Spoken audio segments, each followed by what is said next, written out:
and welcome to the pod. I'm your host, Grace, and with us we have Nikki, who's going to teach us all about how to become a DJ. So thank you so much for joining us. No problem. Happy to be here. So I know you're so much more than that because I read your bio and it's so impressive. So just in a brief little overview, tell me what that means to you being a DJ. Okay, so yeah, DJ. Have been a DJ since I was 15. Oh, wow. Playing in clubs before I was legally allowed to be in them, throwing raves and parties and house parties, and been through 30 years of the evolution of women in DJing, really, from what a journey. You know, like early eras. And then DJs are very rarely just DJs. So they're either radio presenters. I did Pirate. I loved Pirate. So much fun. A little dangerous at times, a little dodgy, but you can go down the radio route. Or me, I like songwriting and I produce records, and I also music direct for artists. And it's a long journey, really, of your 10,000 hours. Before I was a DJ, I was a classically trained cellist. So I feel like that set me up really well to produce and to songwrite because I understood music. But as a DJ, you do have to have many strings to your bow. And I've also been promoting clubs for 30 years. So I've been heavily involved in creating a lot of culture in London, especially in nightlife. And that's something I'm really passionate about because we've lost 80% of our clubs. My word. Yeah, in the last decade or so. So I've got many strings to my bows. I'm also most importantly a mum. And I feel like as a DJ, you're more of an entrepreneur because you have to be a marketing executive. You have to be a creative. You have to be the face of your product. It's many, many things. And it's constantly evolving. And you have to sort of constantly reinvent as well. So I've probably forgotten a bunch of things that I do. Mainly my job now is content creating, which is quite annoying. But if you've got brands and you built brands or you've got an online presence, I've got about 15 different sites I have to update all the time. And then if you're a musician and you produce and you release your records, you also have to be on all the music sites. So it's a full-time occupation. It's like real entrepreneurship. Well, I love that. And I can't wait to hear all about all of them, like many, many plates. But let's go back to the beginning. And you said you were classically trained. So what did you want to be when you were growing up? So I luckily got a free scholarship because I lived in the Highlands of Scotland. That's where I grew up. Really? There was only 6 kids in my entire school. Oh my gosh. We all sat on one desk, all the ages from like 4 years old to like 11. We all sat together. It was like a very surreal kind of school. My teacher used to give me change and send me to the little shop down the road, which was the only shop for miles, little post office, to get her cigarettes. So it was like completely different upbringing, like very few children. I lived like 25, 30 miles from the nearest town. It was remote. It really is. I got scouted because these people came round to the schools, the little tiny schools, and they were like, we're going to give scholarships to musically gifted kids. And then you can go to Dundee, which was a journey, every Saturday and go to music school. And so that's how I got started. And they were like, what do you want to play? And I sat down. I was probably about 5 or 6. I sat down and I just played the piano because I could just play instruments when I was a kid. I just had a musical talent. And I've been, funny enough, playing records on the record player since I was about 4. My granddad used to let me play on his record player. Wow. And I used to put on his records, which was like Boney M and Johnny Cash and all these different artists, like back in the day artists. So when I look at pictures from that era of me, I was always standing next to a speaker or next to a record player, and I had like records and stuff at that age. That's what I was into. So you were just born with it. Yeah, it's just full circle. So I was playing piano and guitar because that's what we had around the house. And then they said to me, okay, if we give you a place, then what do you want to play? And I said flute. And they went, oh, well, no, you can't play flute, but we've got a cello. So they gave me a cello, and that's how I ended up being a cellist. And then I moved to England at the last year of junior school. So it was like 11. And really and truly, I think I got into school and managed to do quite well because I was already good at music. Mm-hmm. So it was like a calling card sort of entry, but I was a kid that, with a Scottish accent. My teachers would tell me I was speaking wrong all the time and correct my Scottish and say, no, you're not pronouncing things properly. So I was already the odd one out. And then I was like, you know, like kind of really good at music, but then rebelling in other ways. And then by the time I was 15, 16, I discovered club music, house music, hip hop, which I was obsessed with. And I was like going to house parties and illegal raves and, you know, parties in crazy places. And I just fell in love with that culture. But I remember being in a club way too young in London. I'd got a lift with someone that could drive. And I was on the dance floor. I was looking across at the DJ. And there was always like a pretty girl in the booth, but they were always the girlfriend of. And I remember having like a light bulb moment, like, I want to buy decks and learn to DJ, like teach myself. Because I love music so much. I love dancing. I loved going out. But I was like, why is it no girls doing it? Like, why can't I see women? And this was like 89 or something, really early on, maybe even earlier than that. I'm really bad with because I don't count my age. So I just like go from year to year. I like that. Yeah, I just never acknowledge it. And I'm like, so I forget. And I'm really bad at maths as well because I'm dyslexic and I can't do maths in any way. So it was definitely in the 90s, 80s at some point. And then I got decks and I was buying records and literally it snowballed from there. And then I played my first club when I was 17 before I was legally allowed to be in there. And then, yeah, I just kept DJing, went to art college.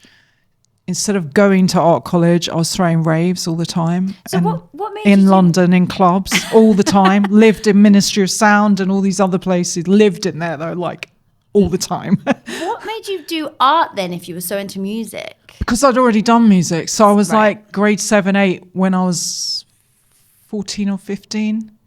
And then they said, you're going to have to practice. Like, if you want to do young musician or take this really seriously. I was in orchestras, I was in youth orchestras and stuff. But I was always like a bit of a rebel for that environment. So I was like, I would come in like, you know, like clothes that I'd made and stuff like that, because I was designing all the time as well. So I always had the two things running together. So it wasn't just like I'm just into me, and I'm still like that now. If you look at my Instagram, a lot of it's fashion and style. It's not just all music. And then I'll have a remix that I've made over my videos of what I've been wearing to the studio or on the school run. I'm not like single dimensional person that just wants to talk about DJing and music, and I've got many interests. And so the two things to me were always interlinked, because from having like a record label with my brother and releasing our own music and stuff, he also comes from a design background. So we know how to creative direct. I can style a music video. I know what we should look like. I know what I want it to visually. I know how to put together mood boards and what Pantones of colors I want and things like that. So the two things to me always ran side by side. And I believe clubs and music and fashion have always been together, from punk and Vivienne Westwood to hip hop and Spike Lee and all these different artists, and LL Cool J and Kangol and Dapper Dan with Gucci and Louis Vuitton and all these things that are now very obviously together. But back in the day, it was all coming from street level, right? So I could see the synergy of music and how I dressed and fashion and what I wanted to DJ, and all the elements that went into club culture was what I loved about it. So yeah, that's why I think, because I was like, if I have to do music, I'm going to have to do like 8 hours a day practicing. I'm not sure if I want to be a classical musician, because this isn't the music that's speaking to me right now. What's speaking to me is club music, strings of life, and like hip hop tunes, and all that culture that came with it was just so exciting. Like, it was the tail end of acid house. It was warehouse parties. It was like amazing parties in London, like Pushka and Sign of the Times, where you'd get like the John Gallianos and the Kate Mosses and Boy George, and everyone would dress up, and you'd make an outfit, or you'd have some kind of absolutely phenomenal clothing and amazing DJs and crazy stuff going on. So it was like a smorgasbord of creativity, really. And that was what I liked about it. It wasn't just like one dimensional. And there wasn't really a career path for DJs now, like there is now. Yeah. It wasn't like, I'm going to be a famous DJ. It was like, we're going to make something really cool with our friends and all our other cool friends, and we're going to put the word out. And there was nothing like it, really. It was like so much of a hub of creativity. So that's why I think I knew I could do art. I knew I was good at it. I just didn't know which. First of all, I thought fashion. I did that for a bit, and then I switched to fine art. And then I came out with an art degree, but I hadn't really shown up like fully 100%. I'd been like in clubs the whole time and DJing because I was earning money doing that. So I was like, I'm throwing parties because, like, you know, you need money when you're at art college. And a lot of the arts especially are dominated by very wealthy people. So if you just come from a normal background, you're hustling, you're making money, you're working. I always had jobs. Yeah. And so if I could throw a day rave and make dough, that was perfect for me. I'm like, why wouldn't I do this? Yeah. You know what I mean? And then I came out with a fine art degree, and I'm like, and my mum and dad were like, you need to get a job. And so I went into working in advertising, and then realised like, this is not for me. I was still in clubs all the time. So I was doing both. I was running club nights with my mates, all girls as well, in the 90s when there was like not much talk of that, but we dominated a lot of, especially clubs around here in the West End and Soho. We were like running things. Really? Yeah, it was an amazing time and the most crazy mix of people you'd ever known. Like in a party of ours at any given time, you could have like Missy Elliott, Hugh Grant, David Schwimmer, Madonna. It was just weird, the weirdest Pharrell, the weirdest mix of people ever, but it just worked. Like, and we didn't care about the celebrities. We were like, our friends are the coolest people. And then if like pop stars came, we'd be like, oh, go on. Like, why are they here? We didn't invite them because they'd be hearing about this amazing party. And there'd be like footballers and artists and whatever, all kinds of people. And so that really took off for me. And then I started getting loads more bookings. But in reality, I'd already been DJing like 10 years to even be an overnight success in my 20s, because it takes ages. And then a lot of times for women, especially in music, mid-20s or 30s, they're sort of told, oh, you're a bit old now. Oh, God. You've only just got there. You've only just learnt your craft. You know what I mean? Yeah, absolutely. That's what I was going to ask. Did you find it that when you wanted to be paid and you deserved to be paid, was that hard work? Like, were people trying to get you to do it for free because you were a woman in the industry? I feel like women still get that now. Yeah, I can imagine. People always, even now, I think it's worse with the whole social media and exposure for creatives and stuff. It's like people will try to get things for nothing more now even. And I feel like there's a lot of like members clubs and places now that pay their DJs less than what we used to get in the 90s. Really? It's gone down because of the amount of people on social media and the amount of everyone wants to be a DJ, right? Yeah. Everyone. So the actual, and 80% plus of venues have closed. So where are you playing? Yeah, that's it. That's so true. So the equation is, the maths isn't mathing. Yeah, 100%. It's like there's no venues. Like before, you could be a club DJ and be out 5, 6, 7 nights a week if you wanted to, every night playing somewhere. Yeah. Now you'll struggle to find those venues, and a lot of like posher venues have opened, or members clubs where they're paying people really, really low rates, like 50 quid an hour. But there's some amazing DJs playing for them for that money because they want to be working, you know, and it's better to be working and stuff. But again, I think DJing came from sound system culture and the streets and club culture, and has now been taken over by a lot more like wealthy people have hijacked it, and especially house music and stuff, which comes from Chicago and Detroit and black communities. And now it's like very privileged and very money, and a lot of the DJs that are playing in those circles have maybe wealthy backgrounds because, you know, you're playing if they're playing for like those kind of rates to work their way up, you need that stability at home, like wealthy parents, or you're not paying rent, maybe, like interning at Vogue, or interning at a magazine, for instance. Yeah. Back in the day when my mates wanted to do it, if they didn't have rich parents supporting them, they couldn't really do the intern thing. They had to get proper jobs. Yeah, it's hard. So there's a lot going on right now. And then you've got streaming as well. So if you are a musician and you make music, you need, I can't remember how many million streams it is to make minimum wage, but it's a lot. I think it's about 800,000 streams a month to make 1,400 quid. But don't quote me on that. Okay.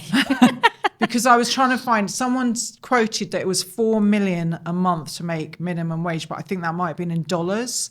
Okay, we can look it up. Then I looked it up and I did some Googling and some working out, and it said if you want to make, I think it was 1,300 or 1,400, it's got to be 800,000 streams, which as an independent artist is pretty unachievable for most people. So it's a hot mess right now. It really is. I can't believe it. Because especially when you're not in the industry, like you're just a listener, you have no idea how much is going into it. There's a lot of hustle. It's a lot. Yeah. And there's a lot of weird kind of clickiness. And then there's all the boiler room type stuff and the online stuff. And that's a whole other complete thing there. Like that gets a lot of negativity online as well. And then every time you post something on certain sites, like I saw James Hype talking about it the other day, and he was talking about TikTok and how much negativity he was getting every time he posted something up. So he just came off, and me the same. I was like,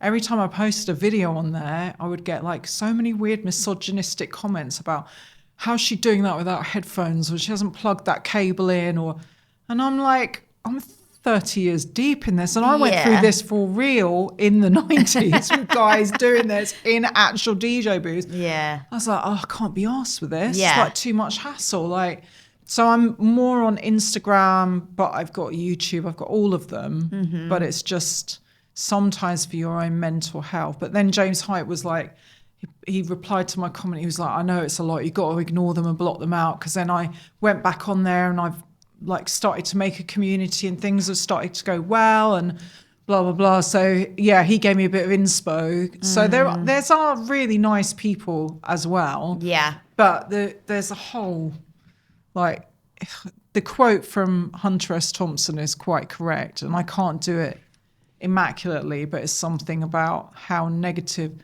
the music industry is full of wild men and dogs or something, but there's also a downside, something like that. I can't remember the exact quote. It's really clever. He's way like more eloquent than me, brilliant writer, but the quote is so funny and so spot on.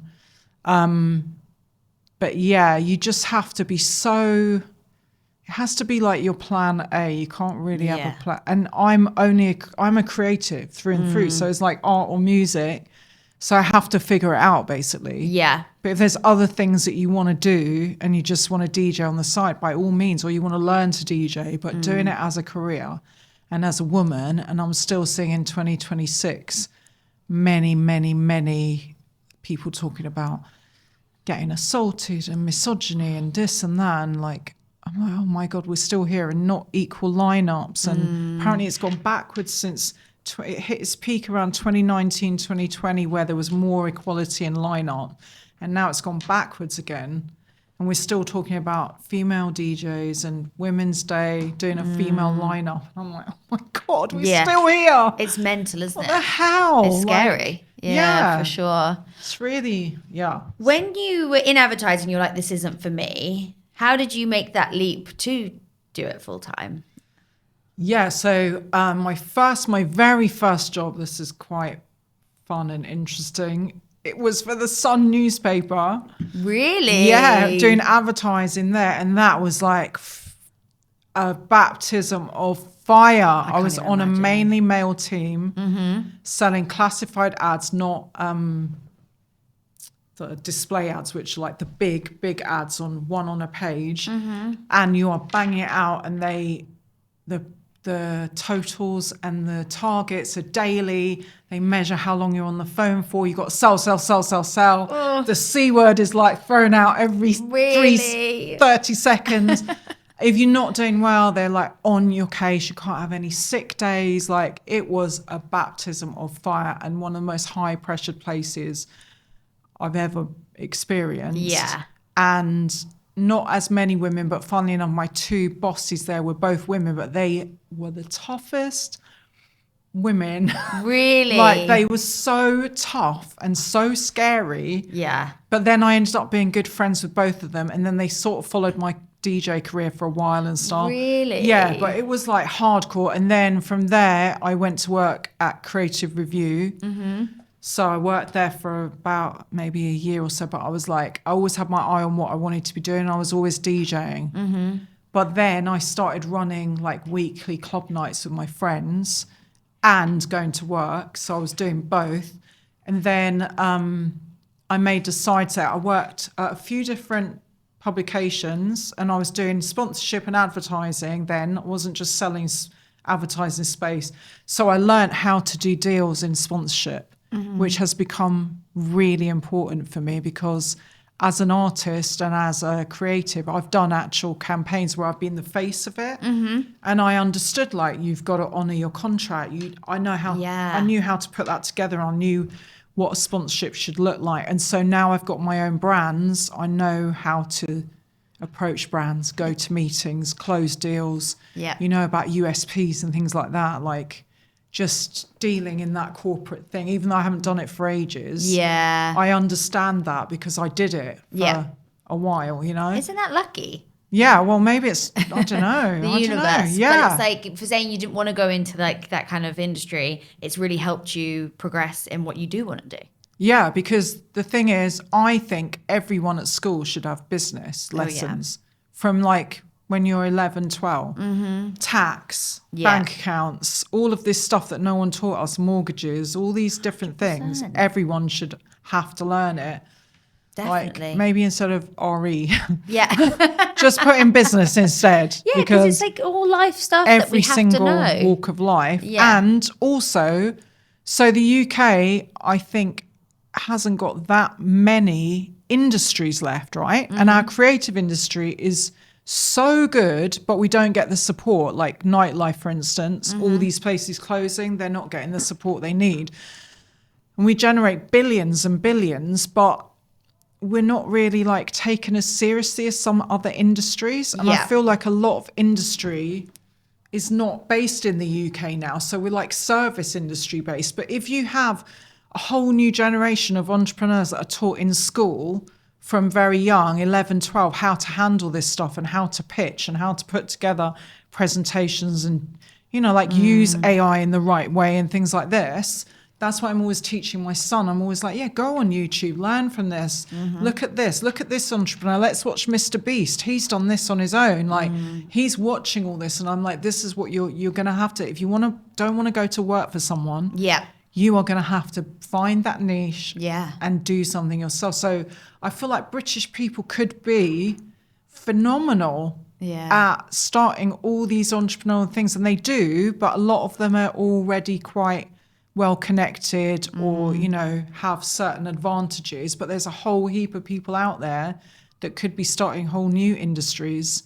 So it'd be good to like back that and give everyone business. Because I had no business knowledge really. I knew sort of how to market, and then I learned about sponsorship, and I knew how things should look because I've got an artistic eye. Yeah. And so I could always be like, well, I want it to look like this. And my friends that I promoted club nights with as well, they also came from art backgrounds.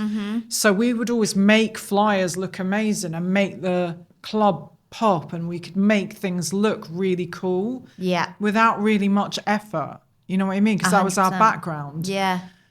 But yeah, I've forgotten the original question now. No, we were just saying how lucky it was that you had that experience in the sponsorship and stuff for your own brands. Yeah. Which I think is so lucky, because I can imagine coming out of those full-time roles and creating these brands for yourself. It's a hell of a lot of work. Yeah. And I can imagine it's also like, where'd you begin? It was like baby steps though, because then when I worked for those magazines, I started doing internet sales and ads right at the beginning of internet sales and advertising. And so by this time I had like big clients and I was taking them to lunches and all the rest of it. And we were doing all like ad delivery, but I was working at Ministry of Sound. So I'd always been there as a clubber and I was one of the original members. But then I saw this job come up and I had all the skills and I was like, let me just do a little sidestep in. Yeah. And once I'm in the door, and then that coincided with my club nights really taking off. So I was going to work in Elephant and Castle every day, then twice a week running club nights, sleeping like maybe 2 hours a night, then going back to work, and then also DJing other people's nights. Yeah. And I did that for a good probably year and a bit. And then I was like, I don't need this money anymore. I can live off what I'm doing DJ wise. And that was like the happiest day ever when I was like, I'm leaving, guys. Even though it was ministry and I loved working there. And then funnily enough, I went back there as a resident DJ like years after. Wow. And I ended up doing ministry tours and going to Ibiza with them and stuff. So from having my membership there and going the first time when I was like 17, too young to be in there. Well, it depends who you know. Yeah. But yeah, back in the day, it wasn't like it is now with IDs and stuff. Like you had to the ministry was like over 21s when it first opened as well. So I really got a touch. But yeah, I had a whole history with the club and I kind of love it because it's very nostalgic for me and they've endured so much and their brand has like changed so much as well. So it's an interesting business model to watch what they've done, really. But yeah, it's a constantly evolving industry where you have to be changing all the time and like maybe just think of all these different avenues that you can do as a DJ, as a club, as a record label. Everything's always changing. Like, yeah. It's And mental. do people still like approach you now for all the different things you do? So it's like you're wearing many hats all the time. Yeah, all the time. And every day, like one day I'll be like, oh, today I've got to create content for Mums That Rave, my other brand. Today I'm going on a school trip. Tomorrow I'm in the studio and I have to write a top line. And then we have to figure out the layout of this track. And then I've got to go on Eventbrite and look at the numbers for my ticket sales for this event. And so every day it's different and it does get jumbled in my head. Like at the moment, I've got 2 venues that I've got 2 different contracts to look at. And being dyslexic, it's hard for me to go through contracts. So one venue sent me over a 21-page contract with all these different clauses. And I was literally just looking through it all, reading every single, because I overanalyze them because I have to, because that's just the way my brain works. Like I then have to go over and over in case I've misread anything or...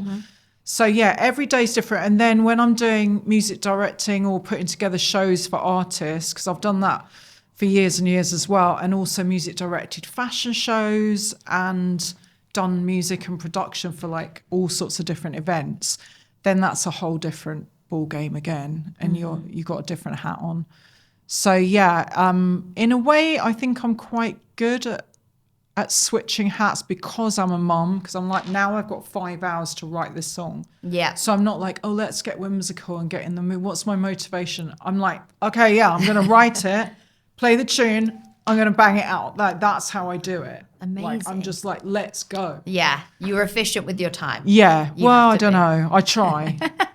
I don't know if I'm good at it, but I've always got like a million thoughts. Oh God, I haven't done that. And oh God, now I've got to do the school run. Because really when you're a mum, you've got between 9 and 2:33 when you can actually do something. And if you've got meetings, especially like around London, that's the whole day gone.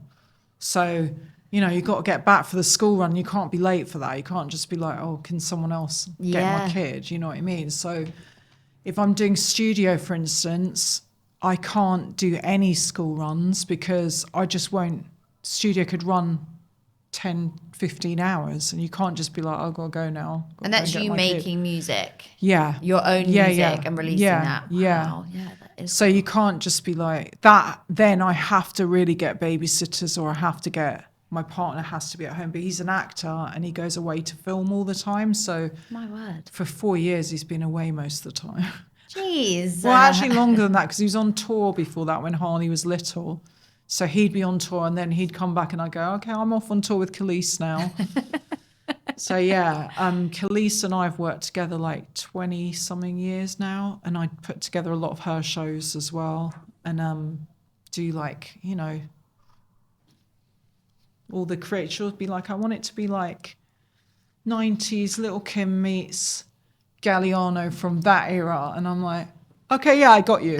She's like, with some Wu-Tang thrown in and a bit of Daft Punk, and I'm like, okay, yeah, and off I go. And you make the music for that? Well, it's all Khalees's music, obviously, but then we do a lot of remixes, re-edits, intros for festivals, what tunes are popping at the time, maybe put little edits of things in with her, so we'll do mashups and all kinds of things like that to make shows interesting, because you don't want to go out with the same show all the time, but there's elements that stay the same. And then there's certain tunes like she might want to perform, like artists go through phases of, I don't really feel that on the last album now, I want to change it up, what's popping now, you know, so that's your job really as a DJ, a tour DJ. Tour DJs don't get enough props probably for like what, because most tour DJs I know are doing like their own edits for shows, remixing things, they're putting together like top to bottom like a 60-minute show usually for artists, and that's very hip hop to travel with a DJ instead of a full band. And so when we go out with a band, Khalees has really backed it as well. Like she's like, yeah, if Nikki runs all the tunes instead of them being what they call to track, which is on a computer and then band will play along with a click in their ear. We don't do that. We play everything from the DJ set, and then the band learn all of that, and they come in the right keys and stuff. But it's all from the DJ setup, which is much more organic because you can change it every single show. Whereas when it's to click, not so much. It's just like pre-prepared each time. And some people like that, but Khalees doesn't. She likes it to be spontaneous, live. So she could tell me right before we go on stage, take that out, put that there. We're not going to do that this time. Come up with something different. And I'm there going... Trying to do it all. It makes it very, very fun. I bet. Very fun. You must really thrive under the pressure. Yeah, but I've got used to it because I think she is the same kind of artist that I am a DJ, in that we've been doing it since we were both kids. So nothing that much phases us. Yeah. You know what I mean? Yeah. And we've been women in this industry forever, since we were teenagers, and come up together doing loads of shows and everything that could have gone wrong. I mean, we've done the most bizarre places on earth. We've been to, I mean, I've been to 70 countries, and a lot of that was with Khalees. Wow. I was traveling before I was her tour DJ. I'd go to Dubai like early 2000s and stuff when no one was really on that. But then Khalees and we'll get booked in, like we've been to Paraguay to do a show. Like we've been to Kazakhstan. We've been all these incredible places. And so we know like what works in Kazakhstan won't necessarily work in Copenhagen. Yeah, won't work in Finland. Finland's going to be different to Morocco. Morocco is going to be different to, I don't know, Buenos Aires, or, you know what I mean? You learn very quickly what works and what doesn't, and you learn how to put your shows together so you're going to get the best out of the artist as well. And make her, my job, I always say to people, is to make the artist feel like they have no worries on stage. Yeah. Like I take all that away. I do all the prep. I over prepare. I'm like crazy lady. I'm very like, we will organize this. And then if you want to throw different things in 5 minutes before we go on, so be it. It's cool. Yeah. And she is like such a consummate performer that one time, oh my God, one of the decks gave out. We were doing a big show in Ibiza, and for some reason the CDJ just got caught on a loop and wigged out. So now I travel with all my own controllers and stuff, because I don't like going in to stuff that's not serviced at festivals, and you're just thrown on stage and you've got 15-minute changeover and something could go wrong. So it all has gone wrong. So we were stuck with this loop for ages, and she was just singing and looking at me, and I'm looking at her going, oh no. Like, yeah, just everything that could have gone wrong in shows in the last 20 years has pretty much happened. So we are like... You've covered it all. Yeah. There's not a lot that's going to throw you when you've done that kind of... And she's from Harlem, you know what I mean? That's like comes with a certain amount of toughness. Yeah. And she came up through an era when...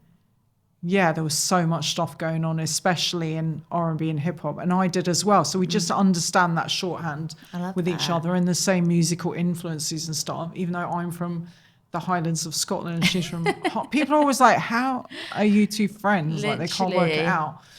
But yeah, that is a really fun part of my job, really, and I count myself lucky that I've been able to experience so much with doing that and performing with someone that's so great and so talented, because she's like me. Music isn't the be all and end all for Khalees. She's a qualified chef. She went to Cordon Bleu school. She's got farms.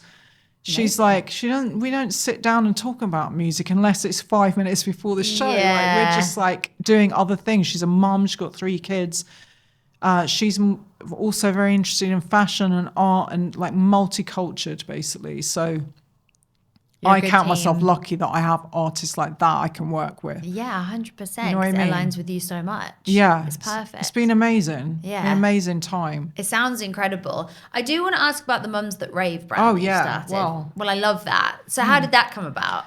It started in 2019. That's when it founded. And since then, I mean, really, because I knew from when I had my son in 2014, I wanted to do something for mums, but I didn't know what it would look like. And then just off the sort of cuff, it happened that I've always done parties. So Mums That Rave is really a day party for mums, 2 till 6. It's sort of club classics. We play like a lot of hip hop, R&B, garage house. You'll hear like DMX and you'll hear jungle, you'll hear drum and bass, all this stuff that's not necessarily associated with mums. So really an extension of my DJ sets, but because of the misogyny, the hard graft, the amount of stuff I've dealt with running clubs, I didn't realise until I started doing these parties, and probably after lockdown is when I got really serious about it, because we'd had it taken away from us, how important these kind of safe spaces were in clubland, because there's hardly any. Yeah. And I realised at Mums That Rave, one day I just had this sort of light bulb moment where I was like, oh my God, this is the first club I've run that I felt 100% safe in. Wow. That is incredible. As a promoter, as a woman, as a woman in nightlife, as a woman DJ, even, going places and getting pushed around by other DJs and it happens all the time to women all the time still. And a lot of the younger ones comment online all the time about it. But I was like, oh my God, it's not just for me. It's not just for because I was looking around when I first had my kid and I was like, where's the mums like me? Yeah, absolutely. Where are they? Where are the mums in music? And I realised a lot of them and a lot of DJs had either given up or they couldn't sustain touring or being out on the road because there's no provisions. And I was still touring until about 5 days before I gave birth. Oh, my word. I was on 2 tours and I was running a weekly club night and a monthly club night. And I just thought, I'm going to have a strong 2 weeks off and then I'll go straight back. Because I was just like, we've got to stack this cash. And, I'm self-employed. I got statutory maternity, which was about £120 for 9 months, I think. Mental. So I was very aware of that. And so, I was on tour with All Saints and I was on tour with Khalees. And the whole time I was just like taking pictures because I couldn't see any visibility of DJs pregnant. And people at festivals on stage pregnant. So I was taking videos and pictures and I was like, every gig I'm going to do, I'm going to be out there because my references in the music industry were more like either mums that have been told, don't become a mum because it's going to ruin your career. Yeah. Or they'd done it despite that and then they had lost their career or they'd been chucked out of a band or they'd been in it but then it hadn't gone well. And I really had no visual representations. Maybe Nena Cherry pregnant in the 80s on stage, and Mel from All Saints, and maybe Scary Spice. Now there's more. There's Rihanna, there's like Little Mix, and there's more. But the DJ side of it is still like a sort of novelty, and someone might write an article or a video might go viral, but it's still not the visible norm. Yeah, and also definitely. there's no what's the word that I'm looking for? There's nothing facilitated for pregnant mums in music as DJs. There's nothing. There's no safeguards for us. We don't have a union. We don't have anything. Like we're out on our own. You know what I mean? 100%. So from that and seeing not only the representation of women DJs as mums and being pregnant, but also knowing a lot of mums that were phenomenal DJs but couldn't DJ as much because now we're default parents, which happens to women a lot. And then not only that, but then seeing women in other artistic jobs that I knew that had also had to compromise, had to put things on hold, had to give up, being made redundant, couldn't get the right kind of job balance with school runs and things like that. I was like, oh God, it's happening to everyone everywhere. And like, this is long, it's annoying, and why is no one talking about it? And then just from a like point of view of Instagram and looking at Instagram, I just didn't see mums like me. No. I was like, Khalees is like me and she's a mum. She made it look easy. I feel like I've been duped. What the hell, Khalees? Like I didn't realise it was going to be this hard. Because she honestly made it look really frigging easy. Yeah. But it doesn't harm her that she only likes sleeping 2 hours a night. So she was like, oh yeah, I'm fine. It's fine. It's no different. Me, however, I like a good sleep. So it was quite surprising when my kid didn't sleep for like more than 2 hours for 18 months. Jeez. And then I'm also in clubs on my night off. Yeah, when I'm going to work. Did you actually only take 2 weeks off? No, well, I took 6 weeks off because I had a really bad birth, and I've only just spoken about it recently, but me and my kid almost died. Oh, and then I had a really bad experience with an emergency C-section under general anaesthetic where they prepared Kevin basically for the worst, like us both not making it. Jeez. And they were like, just to let you know, like, you shouldn't be too hopeful because, and it was like crazy town. Yeah. So I couldn't walk on my own for like 6 weeks. And then I'd had a press thing because we were releasing a record. So the irony is that I was just starting to garner a lot of support for my records and get radio play, and I was bringing out, and I just had a team in place, and we were starting to do well and get play on Radio 1 and doing remixes and stuff. And then I had my kid and I was super ill, and so that sort of fell by the wayside a bit because I just couldn't keep up with everything. But as soon as I could walk, I did a press day for that record that was out. My brother had to like help me walk because he's my co-producer. And then I sat there like everything was fine and everything was amazing, and I'd done my hair, but I was in C-section pants. I was still breastfeeding. Like, it was a lot. Women are superheroes, aren't they? That's wild. Yeah. And you have to do it because, like you say, otherwise it's going to fall away. It's so unfair. Yeah, for sure. So then I went back to the clubs like that week or the week after, but I wasn't well. Yeah. I had post-PTSD and postpartum because of all the trauma that had happened. And it took me about a year to heal because also they cut across your muscle sometimes. And so all this crazy I had no idea about, no one tells you about. No. And I haven't really spoken about because quite honestly, it was too traumatizing. So I was like, let me what I did, I'll tell you how I got over it. I went out and I bought the biggest, fastest car that I could find. Nice. And I used to call it the Beast because I bought a massive black drug dealer spec 4x4. Yes. And I was like, I'm just going to drive around in this with my music high. Good for and you. That's my therapy. And then obviously Mums That Rave happened, and I feel like that's been my therapy as well because all of a sudden I could post about mums that were like me. I could post about raving and going out and music and all these things that I find fun, and then throw these parties. And I've just done the 30th one. Amazing. So it's going really well. We've had like way over 100 million views on the social media, and thousands and thousands of women have come to the parties. And it's, like I said, it's a mix of music because I don't want it to be one thing or another. Trying to just cater to of course. all mums, just going out to have a fun time on a Saturday afternoon. And loads of them have it large, and there's a whole crew now like that come to every single one. What an amazing thing you've built. And they're like, sometimes there's tears. Like the other day, oh my God, we had a Vogue walk off. And I looked over and I saw some of the regulars, and they were just so in the moment of joy, and they were all voguing. Aww. And I'm not joking, tears came in my eyes. Aww. And I was like, look what we've done. Look at this. This is amazing. And then I looked around to see if anyone was watching while I was DJing, and I snapped myself out of it. And I was like, pull yourself together, woman. What is wrong with you? Like this. I get it. I was though. like 30 parties deep. Like I put Yeah. my heart and soul into this Yeah. to represent women and mums and give us a safe space. And it's not only for mums. A lot of aunties come, dog mums come, but they know that it's going to be fun and it's going to be a safe space for them. Incredible. And I feel like in nightlife, we need those spaces for more women. of that. Yeah, definitely. And then I also post a lot about mums going out all the time. Like every time I see a funny video about mums being out, I'm posting it, I'm reposting that, because the message of what mums should be, what they should be wearing, very much fits into one stereotypical box, I think. Yeah. And then when you're not like that, or you fight against that, which I encourage everyone to do. Yeah, 100%.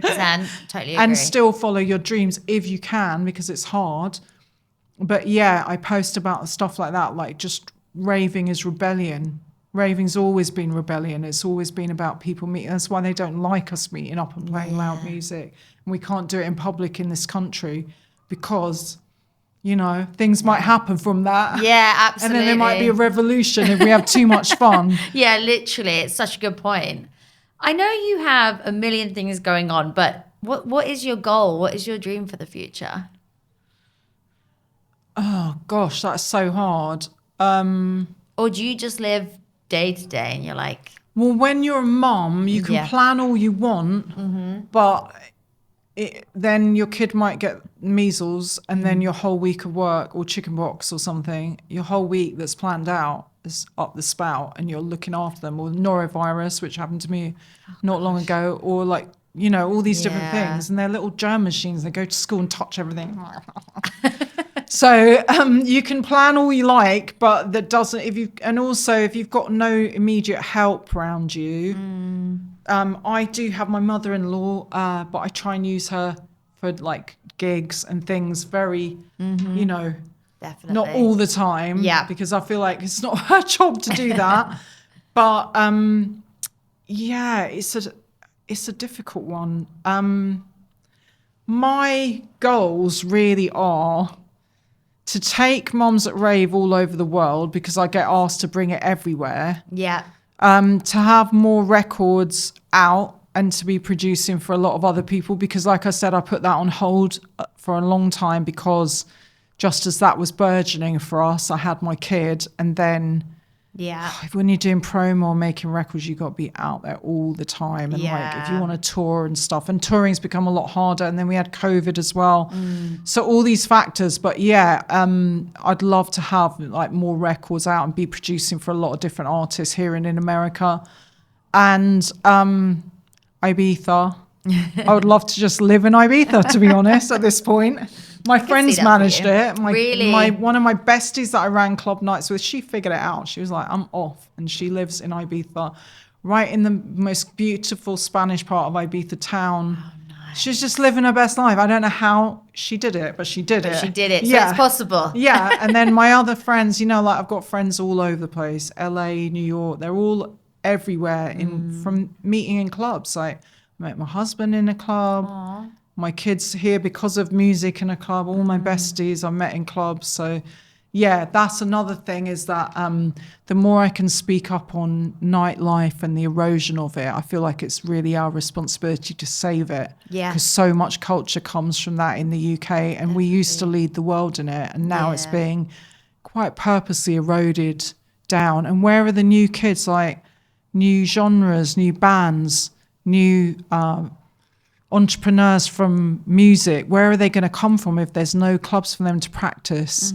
You got to play like hundreds of little gigs to be good at something. And now a lot of people are getting signed off TikTok, but if you haven't done your graft of like playing in front of 12 people, which can be scarier than playing in front of 20,000 people. Yeah. When you're looking in the whites of their eyes and they're like, ooh, you know what I mean? They're definitely. like cussing you out and you can hear them. Yeah. Those kind of gigs is what makes you tough enough to get on stage. And by the time you make it to a Glastonbury, you're good to go. You know nothing's going to faze you. Mm-hmm. But yeah, so the more I can do to help younger people in music, the more I can help other mums and other women. And really, Mums That Rave is also important for the next generation of mums that are coming up, because they might be like, well, what are they doing out raving? Like, what don't they want to stay at home? Well, no, once you have a kid, you realise you need those moments of joy. Yeah. Everyone does. You need something to get dressed up for and look forward to, and you want to go out and dance, and dancing's like the best medicine. Yeah, it's the best thing ever. They've proved now, I think, that it's the best form of exercise to prevent dementia, because it's doing something, it's wiring your brain, because you're using all the different, it's better than karate and martial arts, it's better than all other sports, because you're using different coordination, and the wiring in the brain's doing something very specific to the music. And so it's the best thing for like dementia and exercise, all these things. I'm so passionate about nightlife and music and culture. So if I can spread that and spread joy, job done, really. Well, you should be incredibly proud of yourself, because you've achieved so much, and I know there's so much more good to come. So thank you so much for joining us. Oh, thanks for having me. It's been honestly a pleasure. I've loved it. So oh, nice. I can't wait for everybody to hear this. Thank you. Thanks for having me. It's so fun. Good. Thank you so much. Thank you so much for watching. Please make sure that you like and subscribe so we can continue to make these and keep teaching people how to become A. Thank you.